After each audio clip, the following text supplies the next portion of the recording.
mo ba na may isang maliit na daanan sa dagat na kayang makaapekto sa presyo ng gasolina sa buong mundo? Ito ay tinatawag na Strait of Hormuz na may lapad na humigit kumulang 32 kilometer. Matatagpo ito sa pagitan ng Iran at Oman at nagdurungtong sa Persian Gulf at Gulf of Oman. Ayon sa artikulong Strait of Hormuz na inilathala sa Encyclopedia Britannica, halos 20% ng langis na kinakalakal sa buong mundo ay araw-araw na dumaraan sa rutang ito. Sa madaling salita, sa daanang ito inluluwas ang malalaking bahagi ng langis mula sa mga bansang tulad ng Saudi Arabia, Iraq, Kuwait, Qatar at United Arab Emirates. Dahil dito, kapag may tensyon o banta ng pagsasara ng Strait of Hormuz, agad tumataas ang presyo ng langis sa global market. Dahilan upang mabawasan ang supply sa merkado at direktang makaapekto sa presyo ng gasolina at ibabang bilihin. Kaya ramdam ito sa pang-araw-araw na buhay ng mga tao.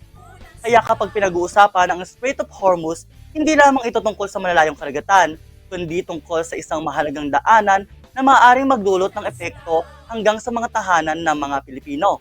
Nakitid man ito sa mapa, pero kapag nagkaroon ng problema, buong mundo ang apektado. Ako si Martin Imanangkil, Cell Asia Student Intern para sa Balitang Unang Sigaw.